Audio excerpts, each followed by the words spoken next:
See how long my battery lasts. I didn't think of that either. All right.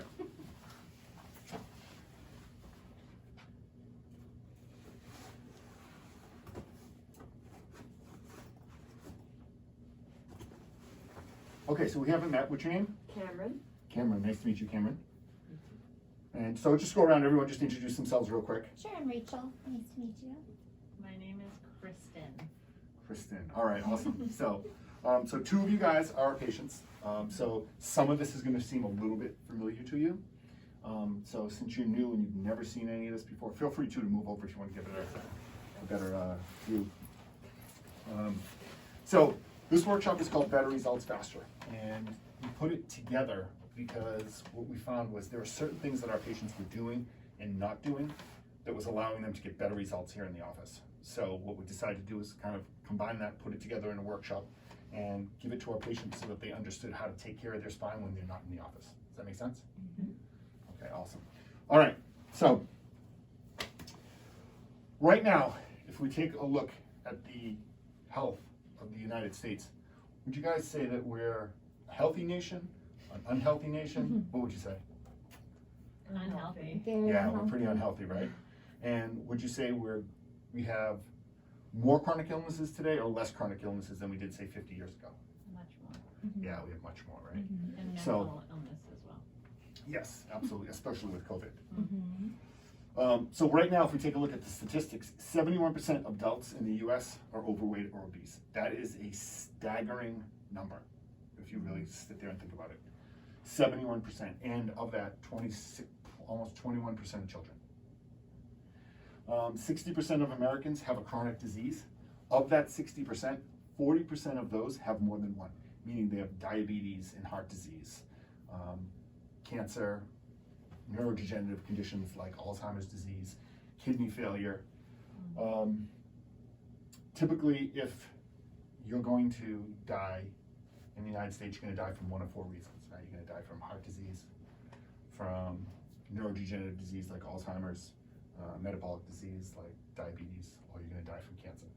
It's just whether or not you die from one of those four when you're 60 or when you're 90 or 100 or 120.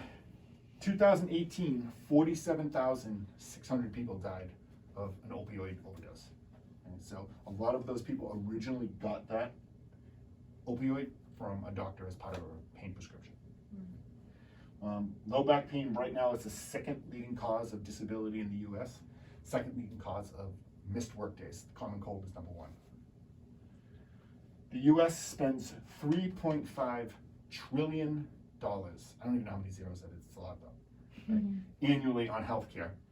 And what we have to show for it is 71% of us are overweight for all that money we spend on healthcare. The vast majority of everything that you see on this page, with the exception of some of those cancers, is preventable. So most of the diseases that plague us are lifestyle diseases. These diseases that we have as a result of choices that we made throughout our lives. Does that make sense? Mm-hmm. Okay. All right, so right now, would you say the body is smart or silly?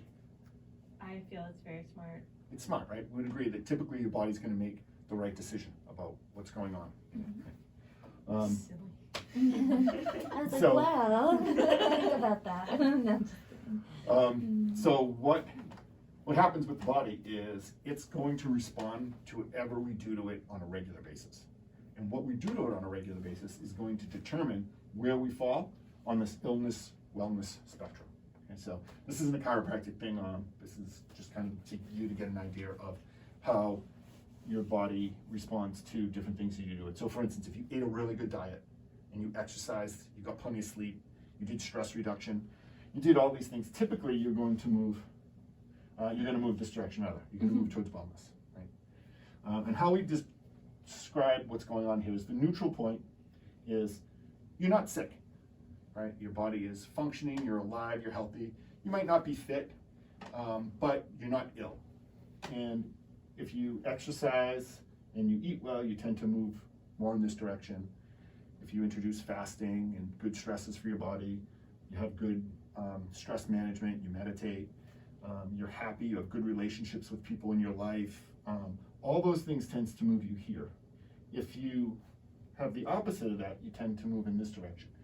The reason that is very important is two things. One, if you have an accident, so all of a sudden you get hit by a car, you fall down a flight of stairs, you get into a sporting accident, or you contract an illness, a certain type of cancer, or something happens to your body and you get ill, you get COVID-19. What's going to determine your survivability is the further you are away from this point here, the better chance you have to survive. So we all hear stories of, oh my God, that guy shouldn't have lived, he should be dead right now. Chances are he had really good genes, but he was also probably over here. So he had all this room before his body couldn't keep up anymore and ultimately ended up dying. What is the left-hand side of it? Like, what are those? Here? Yeah, like, what is all of that? Yeah, so if we take the neutral point, meaning that you have no illnesses, you don't take any medications, you feel pretty good, maybe you can't go out and walk 5 miles, but in general you can get through your day. What starts to move you in this direction is all of a sudden now you start to say, man, I got a little bit of back pain. My neck kind of bothers me a little bit. I have a headache. And then other things might be, I have a little bit of a cough. My nose is runny all the time.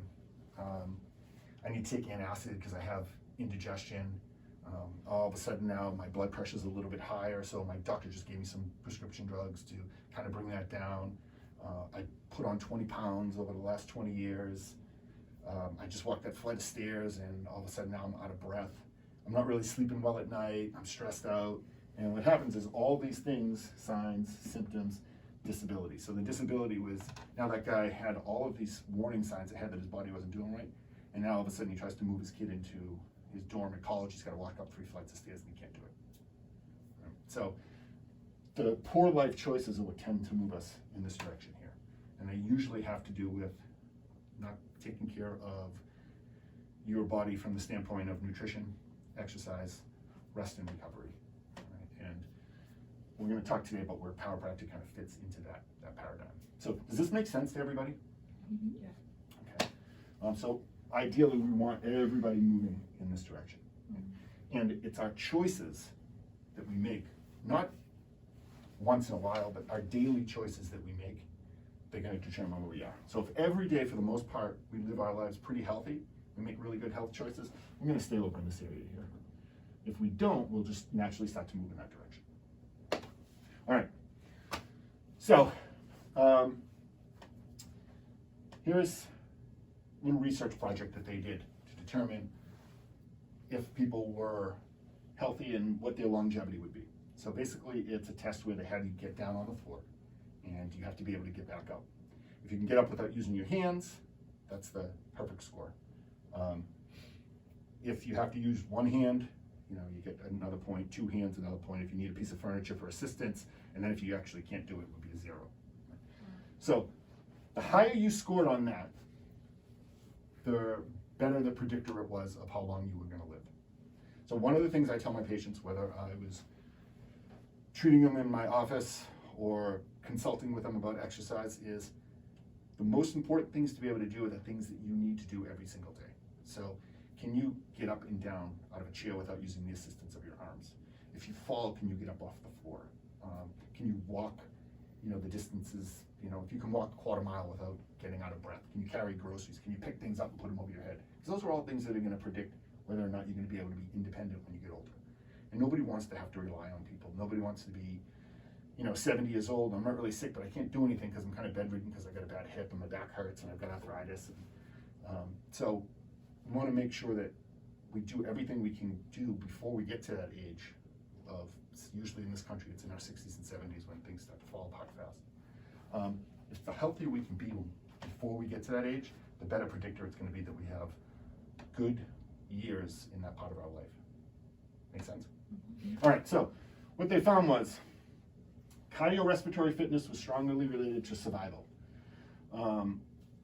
So one thing that is important is being able to have enough skeletal muscle when you get older, because you're going to start to lose it after a certain age. So the more you have leading up to that, typically the better you are. So the aim was to evaluate this association between the ability to sit and rise from the floor and all-cause mortality, right? So what they found was, they went ahead and tested these people, and then they followed up with them 6.5 years, 6.3 years later. So there were 159 deaths, or 7.9% of the people had died in that time period that they had looked at. The lower the sit-rise test scores were associated with, higher rate of mortality. Even if they adjusted for all other factors. If you had scored 5.5, 3.44, 1.84, the lowest RT scores in each one. So each unit that you moved up in here, you had a 20% higher rate of survival later in life. So the better you performed on the test, typically the longer you were able to live. Okay, does that make sense? Mhm. So the conclusion was musculoskeletal fitness, as evaluated by this test, was a significant predictor of mortality from people from 51 to 80. There are a number of different tests you can do. Obviously, some people are limited, like you only have one leg, you're not going to be able to get up and do that test. So there are some limiting factors. There are some other ones as well. This was just one that they had used because it's a pretty common one. So the factors all together is one, if you need good range of motion to be able to get up off the floor.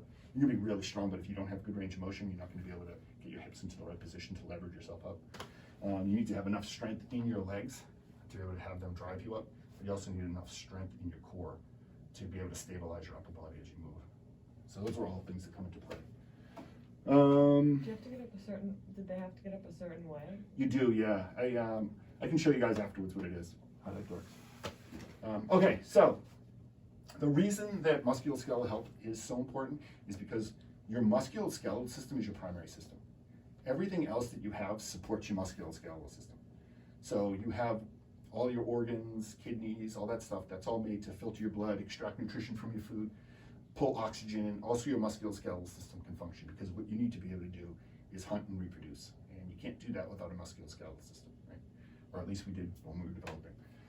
So where does chiropractic come into that? Well, your spine is the center access point for your whole body, right? So what it does is it allows you to stand upright. It allows you to move around. That's why you have a bunch of movable bones and one solid column of bone. And it protects your spinal cord. And your spinal cord is extremely important because it is the telephone line or the communication point between your brain and all of the cells, tissues, and organs in your body. And how your body works is the brain makes all the decisions, sends it down here, your spinal cord. It goes out these nerves to your heart, to your lungs, to your digestive system, to your reproductive organs, right, to your pituitary gland, and it controls all those. And what happens is if you put pressure on any of these nerves, or if I cut this nerve, instantaneously that tissue would die. Okay? So that tissue, your body can go roughly 3 or 4 weeks without food, and go 3 or 4 days without water, 3 or 4 minutes without air, but it can't even go a fraction of a second without nerve input. Okay? So that's why when people sever their spinal cords, if they sever it high enough, they sever the link between their brain and their diaphragm, and they can't breathe anymore, and you end up dying. So it's very, very important that your spinal cord be maintained, and this connection between your brain and your body is maintained. And how that gets disrupted is the same reason that you get subluxations. It can be trauma, or it can be slow degeneration over time. So subluxations. How do you get a subluxation? Do you remember? I don't know what the word means. Okay, so we I'm talked an about it when English you first teacher. came in. Do I you know what a don't know. subluxation is? I remember you saying that one of the curves, one or more of the curves is not the percentage is supposed to be? Yeah, exactly. So a subluxation is a chiropractic term for a misalignment in your spine. When you have a misalignment in your spine, what that means is if I look at your posture, and we say your posture is your window to your spine. So if I look at you from the front, your spine should be nice and straight. Your hips should be fairly level. Your shoulders should be level. Your head should be in the middle. If I looked at you from the side, if I drew a point from your ankle, it would go past through your knee, through your hip, through your shoulder, through your ear, right up. So if your spine's aligned normally like that, you'd have 3 curves that measure 60 degrees. That's what you were talking about. In your spine, one in your low back, one in your mid back, one in your neck. If your spine's aligned that way, you balance your body equally from back to front and from left to right. And what that means is your spine's not going to degenerate or fall apart. over time. It's going to happen very slowly, if at all. But if we get subluxation because of things like slips or falls, motor vehicle accidents, sporting injuries, but also our bad habits. So primarily our interaction with technology slowly causes our spine to shift out of alignment over time. So what we see really commonly today, because of cell phones, because of computers, especially now laptops, everyone's on their laptop at home trying to work. It's not set up for it. And what ends up happening is their head starts to go forward, their shoulders round, their pelvis goes down, and they end up with a posture like this. So what happens? Those areas end up degenerating and end up putting Literally pressure. what I looked like. Yeah, and then you end up putting pressure on the Yours nerves is that a exit bad that one. area. So does that make sense? You So end when up we're putting just- pressure, what was the last bit? You end up putting pressure. So you end up putting pressure on the joints in that area, and then what happens is those joints get tight. And when those joints get tight, they don't as effectively communicate with your brain as they normally do.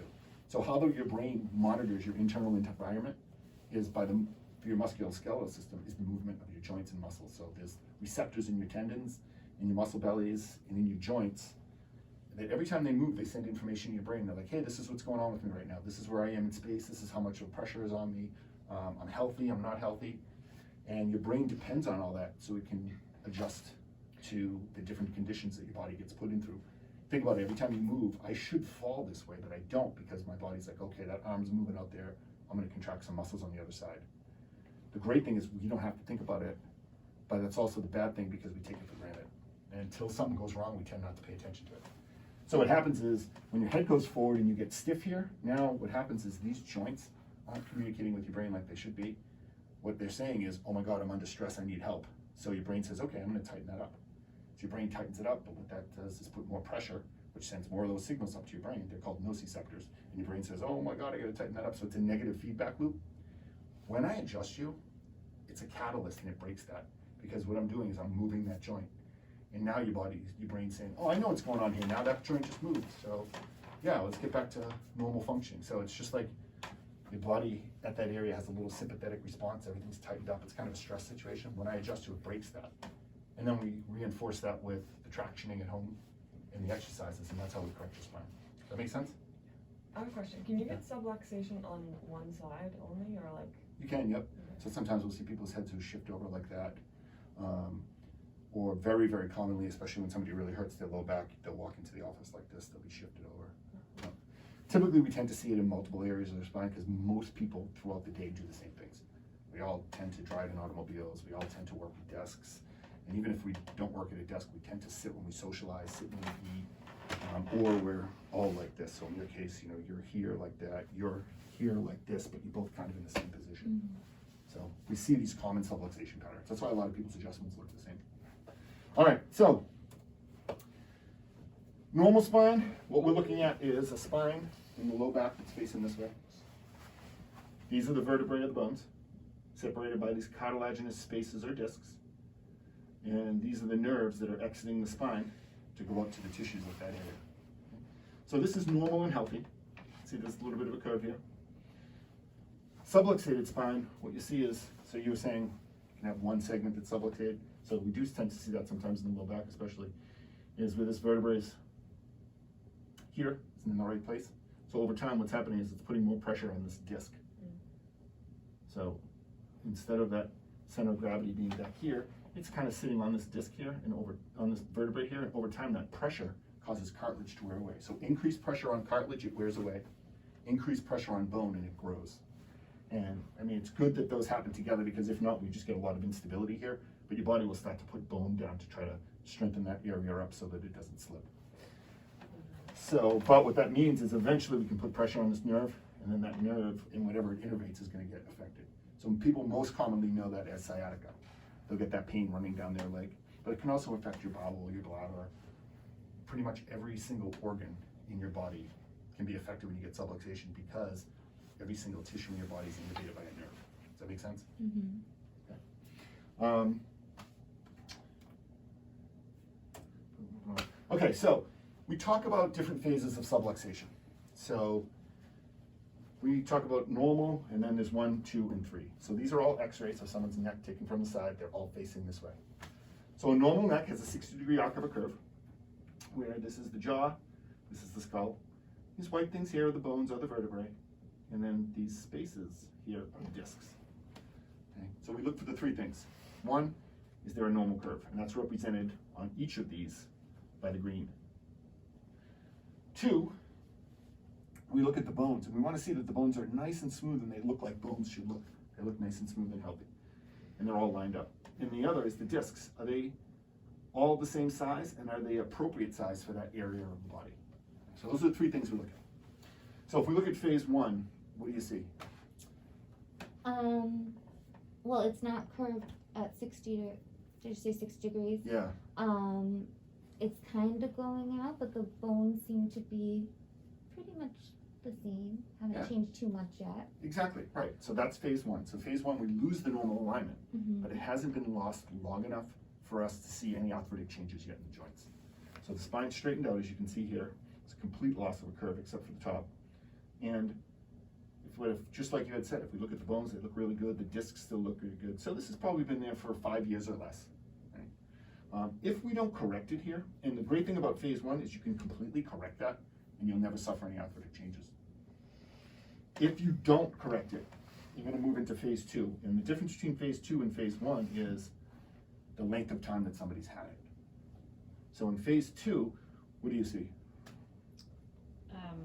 The lack of the 60-degree curve, and then it just looks like degeneration of some sort. I'm not sure what. Yeah, exactly. Yep. So right in here, where you see the subluxation is, you see how that disc space is thinned out there, Mhm. right? And then these vertebrae are starting to change shape a little bit because they're being compressed. So that's phase two. Now phase two, you've had misalignment in your spine, but you've probably had it for 10, 15, 20 years. And as a result, over time, the increased pressure on the head at that area caused it to wear away. We never want any kid to get there. We always want to try to catch kids here. Okay? The only difference between here and here is the length of time someone has it. So that's why we always encourage everybody, hey, get your spine checked, just to make sure you don't have any misalignments, because we can't reverse that. The good thing about phase two is it's not phase three, meaning we can still correct it. I can't undo the damage that's been done here, but I hopefully can get it corrected enough that it won't move into phase three. Because once you get to phase three, we cannot correct the spine anymore because everything's fused together. And once everything's fused together, there's nothing left to correct. So we only work with these patients for symptom-wise, just for pain. We work with them, they come in regularly, but we can't actually undo that. So, and you can see again here, spine's going the wrong direction now. But they've just had it now for probably 20 plus years as a result of that. They've hit the point of no return. The craziest thing is you can be in phase one and phase two and have no symptoms until you hit a nerve. And then once that nerve gets hit, now you've got the pain down your arm, and typically they need surgery. So I have a question. Yep. Is it just being assessed that it's noticeable by like a professional, or? Yes, that's a really good question. So there are two things. One is, when you go to the dentist, they always take x-rays of your teeth, right? The reason they do that is because they can't see a cavity. Right? They open your mouth and they say, all right, let's do a thing, because they can't, sometimes they can, but sometimes they can't see the cavity. Here, people can get an idea at home if somebody's subluxated or not. And the reason you can do that is because you can see somebody's posture. And we say posture is the window to your spine. So you notice I always check everybody's posture every time you come in. We take posture pictures, we analyze them. If I think there's anything going on, we'll send you. If I think there's any arthritic changes, we send you for x-rays of your spine so we can get a look in and see there. So if you're at home and you see somebody's got a head forward like that and their shoulders rounded, you know that they're subluxated. So those are the people that you absolutely want to get checked. But then there are people who come in, and I've checked them, and they have had perfect posture, but they've got neck pain, they have migraines, they have all these symptoms going on, they can't sleep, they can't focus, and we'll look at their history, and in their history they have concussion. So when you get a concussion or a whiplash type injury, it can actually reverse the curve in your neck, but your posture can still look the same. Because you can't see what's going on between here and there. So sometimes that curve is actually going in the wrong direction, even though their head's in the right place. So that's why we'll send those people for x-rays. Did that answer your question? Yeah, I was just curious because, like you said, most people probably have it because of lifestyle, and then if you're not experiencing any pain, what is an indicator? Yeah. And Yeah. just visual indication first, and then, I mean, you're a professional, you know what you're looking for, but Yeah. you see So this all the we always time. just tell people, just get your spine checked. Yeah. just see a chiropractor, have your spine checked. Most people's insurance will cover that. And even if they don't, it's usually inexpensive enough compared to, you know, all the expenses you would have later on if you need surgery and everything else. So we always tell people get your spine checked because symptoms are such a poor predictor of how healthy we are. They're an important one when we do have them, but the absence of them doesn't always mean that we're healthy, right? So if you look at heart disease, sometimes the first symptom is death. The person feels completely healthy and then Right. boom, they just drop dead, right? They didn't know that the arteries around their heart were clogging, right? Until they died. So that's why you always want to get checked. Make sense? All right. So posture then, we say posture is the window to your spine. And this is typically how it happens. You got people who are standing up nice and tall when they're younger, and now by the time they're 10 or 12 years old, they already kind of look like this because they've had a cell phone in their hand for the last 10 years, all right? We're seeing kids now that look like this. So what does that say, 40, right? We're seeing that now here when they're 20. All right, so this needs to definitely be updated because this age thing is now, this all thing has shifted by 20 years the other direction. I've seen teenagers who come in now, they just spent their whole time, the end of last year, the beginning of this year, half, if not all of their school year on a laptop computer or on their home computer. And we So- give them the littlest ones. yeah, so they're sitting at the table and they're just like this, and then they get off of there, and what do? They pick up their phone and they text their friends. So you get this text neck is a real thing, and it's these kids are just here and they're there, and they're having arthritic changes now in their 20s when we didn't see them 50 years ago until people's 40s. That's crazy. But the problem is gravity tends to win. So if you don't pay attention to your posture, it tends to get worse over time. So you start off walking nice and tall, you very slowly get pushed down. Now as you get older, your bones start to thin a little bit if you're at risk for osteoporosis. And what happens is the increased pressure of your head on those vertebrae in your mid-back causes a fracture, and you end up with that Dowager zone. And that's not a good predictor for good quality of life when you're older. Put the pressure on your lungs, it's difficult to breathe, things like that. All right, so that brings us to really why we're here today. And that is to make sure that everybody, when you leave here, understands, one, how your spine works, two, why it's important to maintain it, but how do we maintain it, right? So information needs to be actionable. So in here, we talk about the three-legged stool. Three-legged stool, you take any one leg away and that stool's gonna fall over. So we need all three. So that's how we talk about it here. So we have adjustments in rhythm, right? So everybody in here is either on 3 times or twice a week getting adjusted. And typically you do the same days, and that rhythm of you getting adjusted over and over again helps to correct your spine, because remember, we're breaking that pattern of your spine being tight, and then we reinforce that at home with postural exercises and traction. How often do they get adjusted? Twice, did you say? I think, Twice a week, I've been doing twice a week. what, are you at twice a week Twice a too? week, yeah. Yeah. So typically we'll have people at twice a week till we correct their spine, their posture, and then we get them onto a maintenance after that. So we adjust you, we do posture exercises and traction. So because you knew traction is, so basically if your posture's like this, you know, we've got you doing exercises like that. We call them mirror image exercises. And then we'll have traction for people who need to correct the position of their head. Just basically they lay over a little foam wedge at home on the ground Yeah. and slowly put that curve back into their head. And then the last thing is break bad habits. So what are some bad habits that you think Definitely could cell lead to? phone, So, yes, cell phone. What definitely. about you? You think any bad habits that might be bad for your spine? Sometimes I lean while I'm on my computer on one side. Yeah. Just like hunched over, and also. Yes, so we see that all the time now, especially the last 9 months, because everybody's working from home, and you wouldn't believe some of the positions people work in. It's crazy. What about you? Anything that you think is a bad habit that might? Well, all those things, and then driving, I'm like this. Like, Yes, yeah. So I'm those a are all nervous really driver, common so that causes. adds to it. It's like, Yeah, so all those things, and what happens is until somebody makes us aware that they're not good for us, we don't realize it. We don't even associate it with some of the things that go on. So sometimes people have no idea they're getting headaches because that they sit and look at their phone all day long. And their head's forward and the muscles under here get tight, they put pressure on those nerves and you end up with headaches. So the bad habits are the last piece, because if you keep doing things that are bad for you, we battle that every time you come back in. And it's not that you're undoing everything that we do in here, but it's like if we're taking 4 steps forward, when you're not in here, you're taking a couple of steps back. So we wanna make sure that you're continuing to take those steps forward so that when you finish your corrective phase of your care, you guys have really good posture and your bodies are nice and strong. Okay? So, bad habits. First thing is be aware of your posture. If you're sitting, if you're standing, if you're sleeping. So many times people come in, they have headaches and they sleep with 3 pillows under their head. Right? So we wanna make sure our spine's always in a pretty neutral position. When we're sitting, we don't wanna slouch, we wanna kinda sit up. If we're reading a book and we're in bed, don't have the book down in your lap so that you're like this.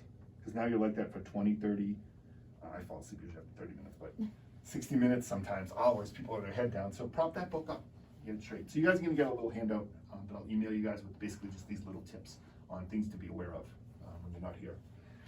There's a top 10, 5-star for healthy spine, so I'll make sure you guys get that. Okay?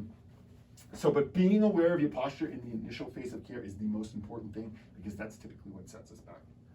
And then the other things are, especially for my CrossFit athletes that I see, we haven't changed the way they do some of the things in the gym because they're not really engaged and tight when they're exercising. But, I've gone over we've gone over some of the exercises and things, right? Yeah, so part of the exercises that we'll give people is if they do have these poor movement patterns, that we'll give them exercises to correct those as well. So, all right, so the other bad habit is texting with your head down.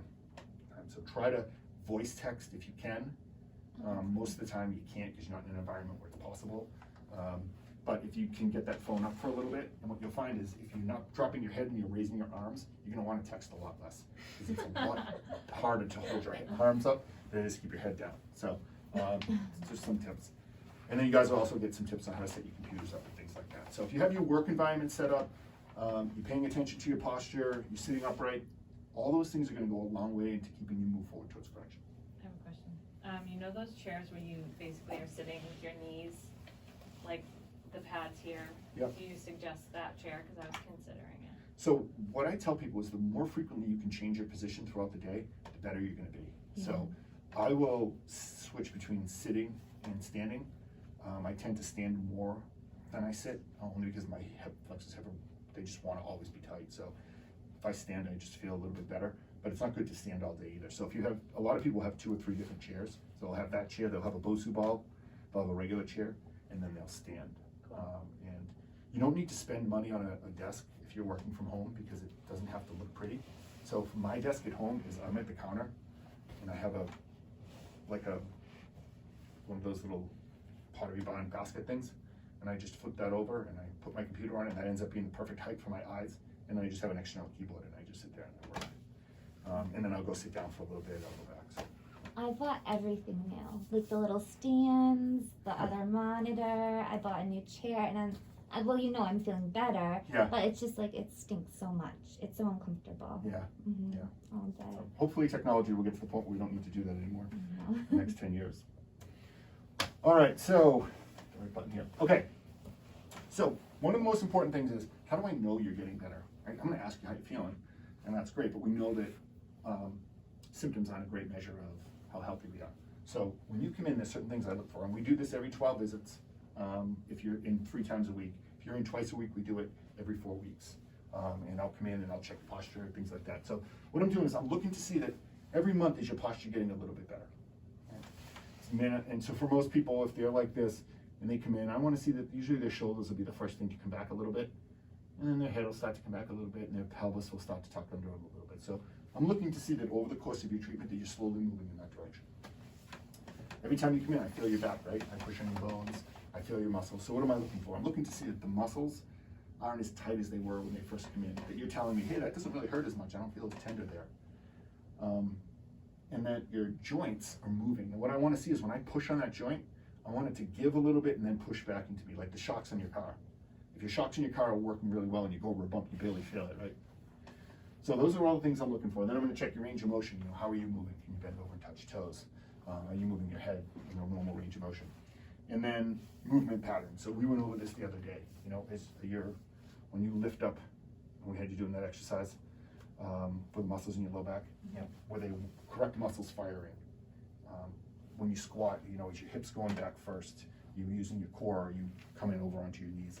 So those are the other things we look for. And then the last thing we look for is anybody who thinks at risk, obviously we'll send for x-rays and see if they have any spinal degeneration.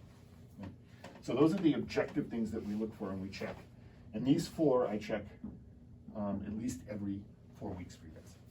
Okay, make sense? So that's how I know that you're getting better. So I expect all these things to improve.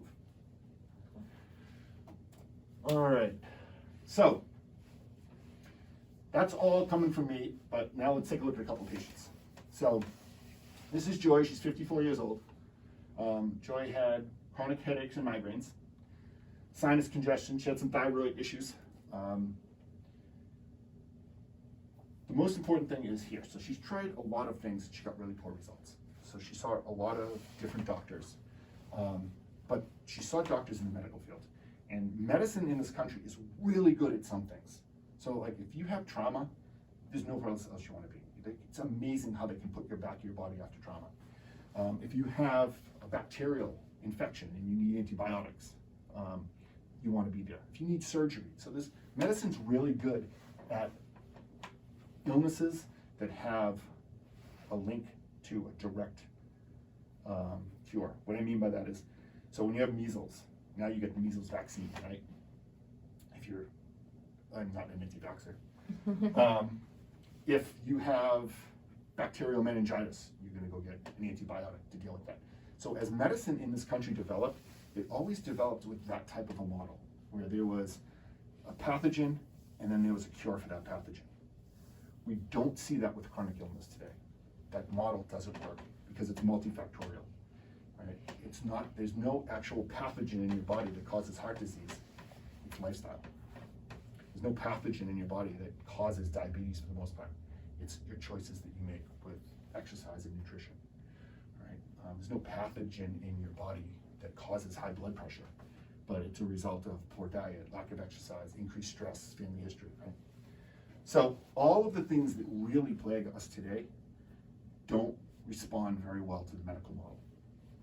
So it was no surprise that Joy didn't respond well to all those things. So obviously if you have all these going on, you're not gonna have good energy, you're not gonna have good relationships in your life, and you're not gonna be the most productive worker. So that was December 2018. So we take a look at Joy, and what do we see in her x-ray? What do you see in Joy's x-ray? She's more tilted to the front.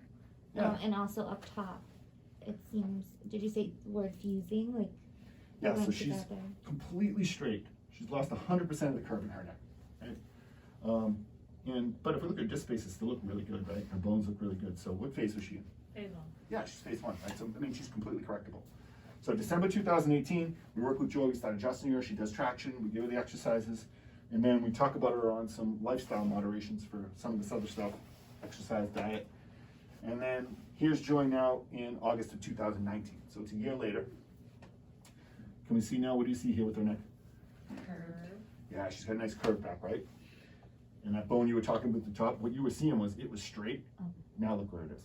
Okay, that's the angle we want to see on there. Yeah. So naturally, we improved the position of her spine. We made some other modifications with her health, meaning we got her to start to just walk and to eat a little bit of better diet, cut out, eliminate some of the things that we thought were causing the inflammation in her body that was leading to those other issues. And sure enough, headaches and migraines went away because we fixed that curve in her neck, got her off the sugars. Sinus issues cleared up, thyroid function improved, and obviously sleep improves, wellness improved, things like that. Okay, what's that? She referred to two of her friends who were having similar issues. What's wellness, in wellness care, I mean? So what that means is she corrected her spine, and then she opted to stay on. And for us, wellness is either once every 2 weeks or once a month. The people will come in and get their spine checked. And the reason that, why would you think that's important? Because you want to make sure you catch it before it starts heading too much into the next direction. Yeah, why would it head back in the other direction? Why? Bad The habit. bad habits, yeah. Yeah, so we're forced every day to do things that aren't great for us. And for me, I have to be bent over a table all day if I want to adjust patients. That's not the best position to be in. So there's certain exercises I do, but I get adjusted every 2 weeks. I get my spine checked and I get adjusted. And the reason I do that is because I'm just forced into these positions. I want to be a chiropractor, I love doing it. So as long as I get adjusted regularly and I do some exercises to keep my glutes strong and my core strong, then I don't have any issues. So we put her into wellness care, and I don't remember if she's coming in once every 2 weeks at that point, or once a month, but anyway, she is, she just basically comes in, we check her spine like we do with you guys, we adjust her, and off she goes. All right, so John didn't have any symptoms, his wife referred him in. So, just same question, she had similar questions, how do I know if someone needs to get their spine checked? You just bring him in and get checked. So we checked John, the only thing he really had was he had high blood pressure that wasn't responding to anything. So blood pressure is kind of a complicated thing. It's the result of increased fluid in your body for a various number of different reasons. But in any case, that was the one thing that he struggled with. He did have a family history of it. And a lot of people think, oh, I have a family history of it, so I just have it. Right? That's the reason I have this, is because it's my family history. But your family history doesn't mean that you necessarily have to get that. It just means that if you live a certain lifestyle, you probably will get that. Right? Because some people can drink excessively, smoke excessively, but they have phenomenal genes, so it doesn't catch up to them until they're in their 90s or 100, and you're just like, well, how does that happen? Well, that doesn't mean that smoking and drinking excessively is good for you, or that it's not bad for you. It just means that person had really, really good genes, so their body was just able to get them through it. Some people don't. So people with family history, you're just predisposed to those conditions, so you want to make sure that you're just that much healthier. Does that make sense? Mm-hmm. All right, so we started to work with John. We made some changes. We actually got John, well, before we go there, what do you see in John's spine?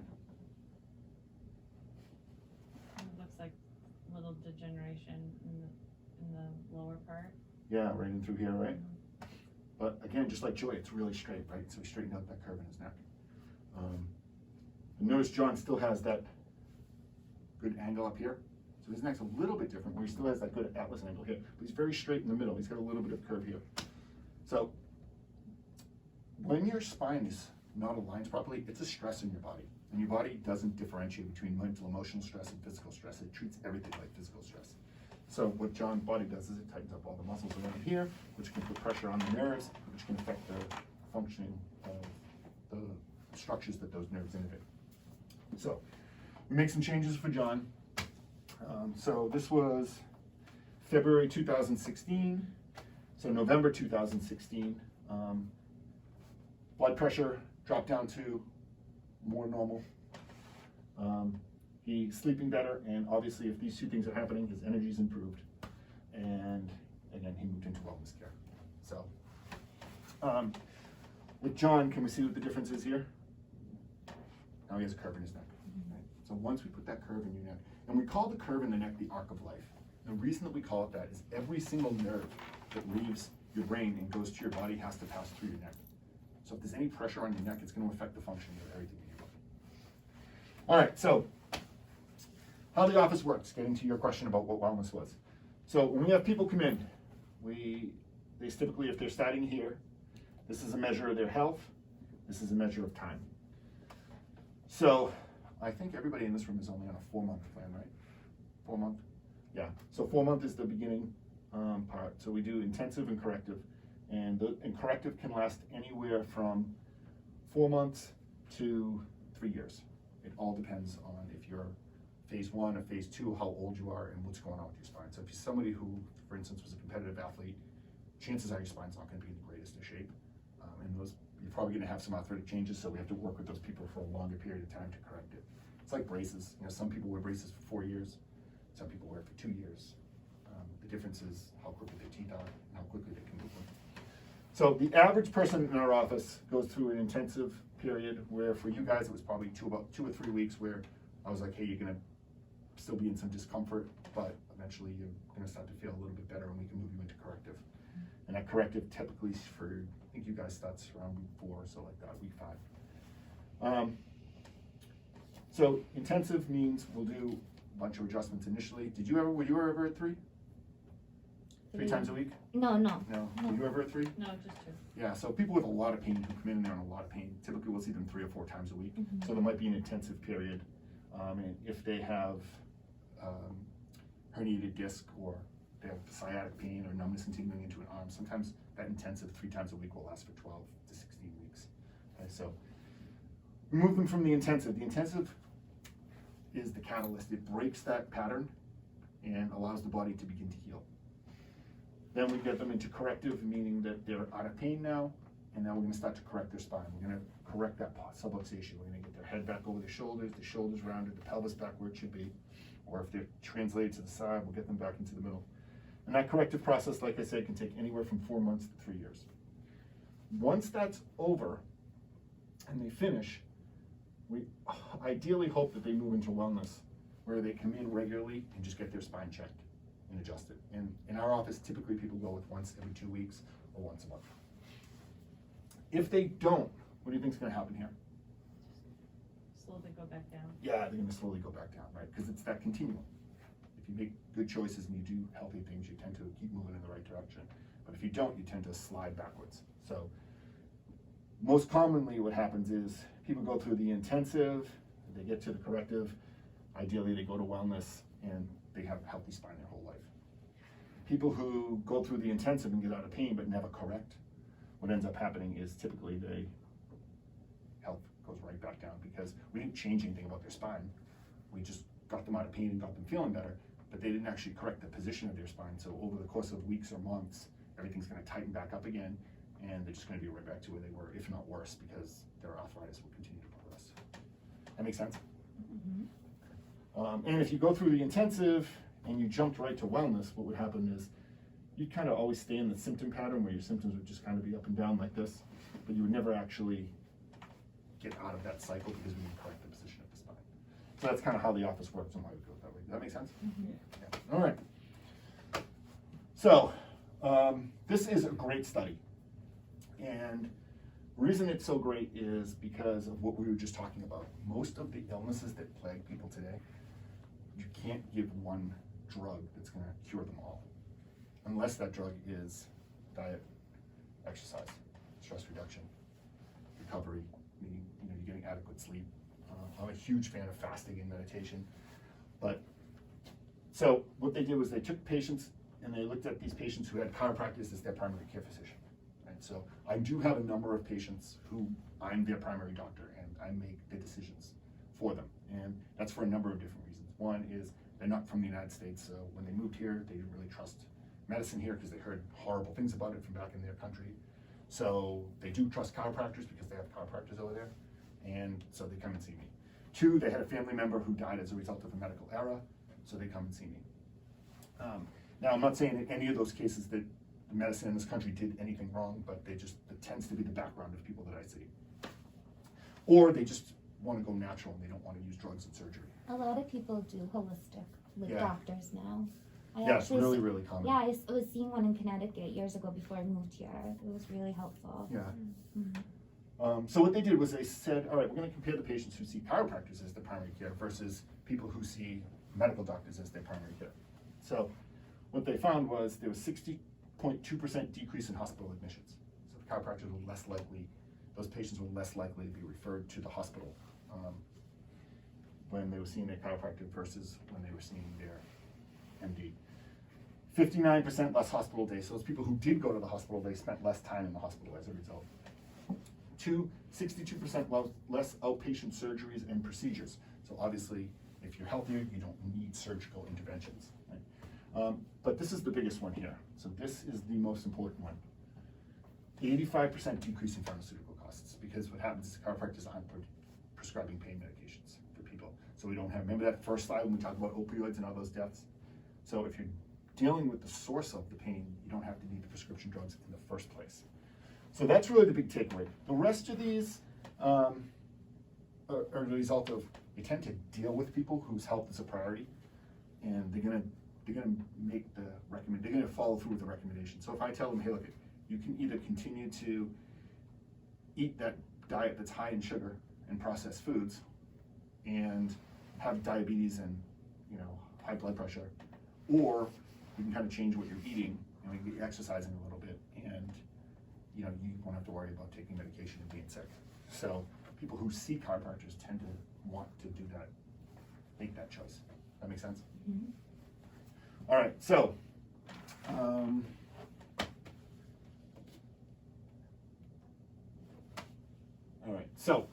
typically frequently asked questions. So I'm just gonna do the first top 2 that we usually get all the time, and then I'll take you guys' questions. Should I get adjusted if I'm not feeling well? I should update the slide because Yeah, that I was gonna answer say. was Yeah. always yes, but now it's no. Because Yeah. if you have COVID, you definitely don't want to come in and give it. But typically we would tell people, hey, if you're sick, I mean, unless you have the flu and you need to be in bed, if you're not feeling well, just let us know. We'll wear a mask when you come in. We'll adjust you on an off hour, so you're not getting anyone else sick. But we definitely want to get adjusted. And why do you think you want to get adjusted? I would just imagine opening up some pathways or connection. Yeah, so remember, our nervous system controls and coordinates every function in our body. Remember that slide we were talking to when we saw the spine and all the nerves going out? And one of those is our immune system. So it's under the complete control of our nervous system. So that's why when we're stressed out, we're gonna get sick more often. Right? So if you're getting adjusted, we're reducing that stress, we're bringing your body back to the parasympathetic state where we're healing. So we definitely want people getting adjusted when they're sick, but not now.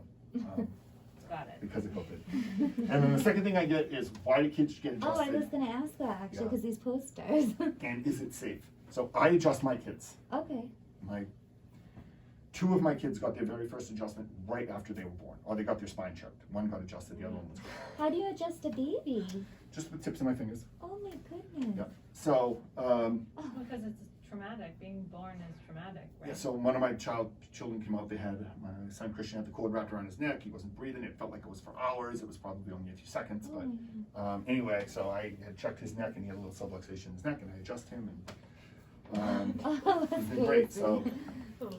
That's So okay. I adjust my kids get adjusted regularly.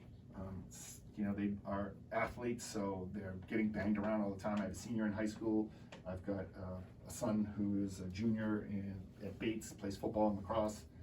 My daughter is now in the working world. She's graduated, so she's sitting at a desk at home right now working. So I adjust my kids at least every 2 weeks, and I'm checking their spines all the time because of all the different traumas that they're subjected to. Completely safe. Adjusting a child is exactly like adjusting an adult, it's just gentler. You notice in there I have some instruments as well, so we use the instruments on really, really young kids. And typically in this office, I tell everyone you should get your child checked as soon as possible, but you certainly want to get them checked by 3 years of age. Because if you think about a child and when they learn how to walk, how many times do they fall? Yeah. Like hundreds of times a day, right? Up, down, up, down. And then of course they're running and they're looking back at you and they whack their head off the coffee table.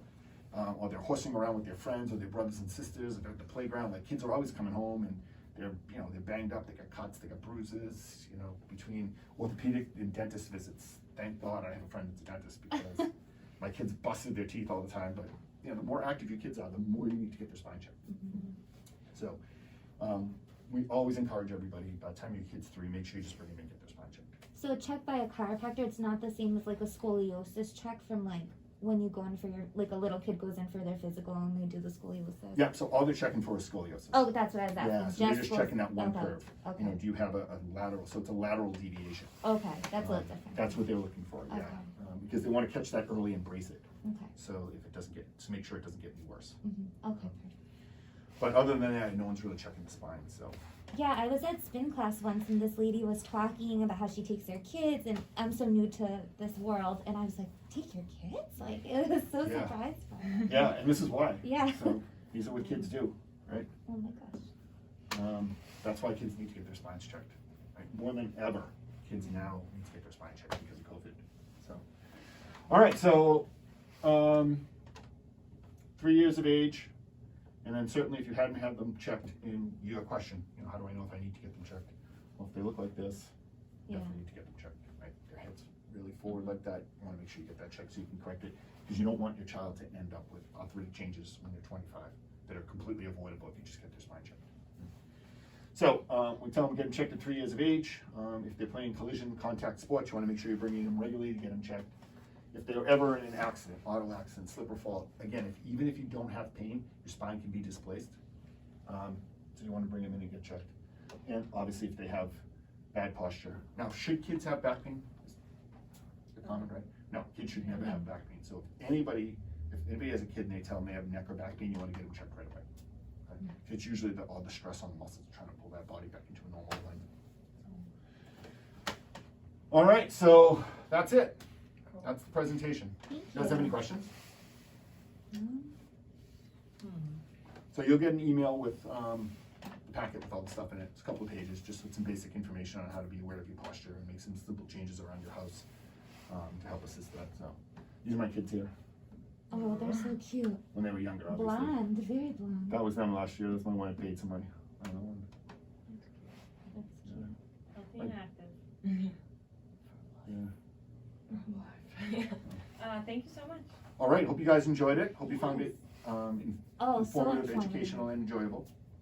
Thank you. And we do have a list of other workshops. So we cover all of those lifestyle topics that I talked about. We cover in separate workshops. So we talk about how to stay healthy during pregnancy, how to control blood pressure, how to eat better, how to exercise for longevity, meaning that you want to be healthy and active your whole life.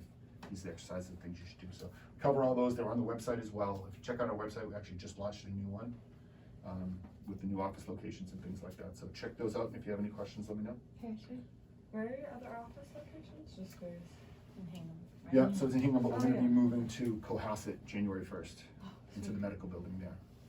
So that's 223 Chief Justice Cushing Highway. Okay, cool. Yeah, so we'll be right in there. So we'll be in there 2 days a week and we'll be here 3. Sweet. All right. Awesome, well, thanks for coming, guys. Very nice to meet you. Yeah, you too, thanks. And if you ever want your spine checked, I definitely do. yeah, so if you come in within 2 weeks of coming to one of our spinal care classes, we do it at no cost. Wow. So yeah, you can just come in and get your spine checked, and then we'll go over everything with you. And if you decide, if we find anything, you decide you want to practice, we can talk about that. Okay, cool. All right? I don't know if you remember, but she was the one I asked about, can you get adjusted without doing your neck? Yeah. I'm- So Yeah. yeah, so typically what we do is for your neck, we can use an instrument on you. Basically, we just lay there, we instrument adjust you, so we don't actually do what's called I've had that done before and I was fine with it, but now I'm just like. Yeah, no, Freaks you totally out a fine. little bit. Yeah, we have instruments, handheld ones that we can use to adjust yourself. Okay. That's totally fine. All right, awesome, guys. And then my question is, am I gonna start traction soon? Yeah, probably next week. Okay, great. Cool. And I should just keep doing what I'm doing? Keep doing what you're doing, yeah. Great. Because right now we're trying to strengthen. And it feels better muscles to in you? the back. Today was probably the best adjustment Okay, the good. best your whole spine's adjusted. Cool. Yeah. Great, because I'm trying to actually do what you said. Yeah, once you get those multifidi strengthened, we'll back over that better. What's the motive for that? Those little muscles that run between the joints that we had you when you were on all fours doing Yeah, the yeah. staggering. Okay, I'm doing a lot of that. Yeah, staggering Okay. quadruped, yeah. Cool. All right. All right, Thank you. awesome. Thank And I you so just much. wanna confirm, Monday, still good? Yes, 4:30 in Hingham. in Hingham, yep, Okay, perfect. Thank you so much. That was very, very valuable to me. Yeah, me Awesome. too. I almost started crying in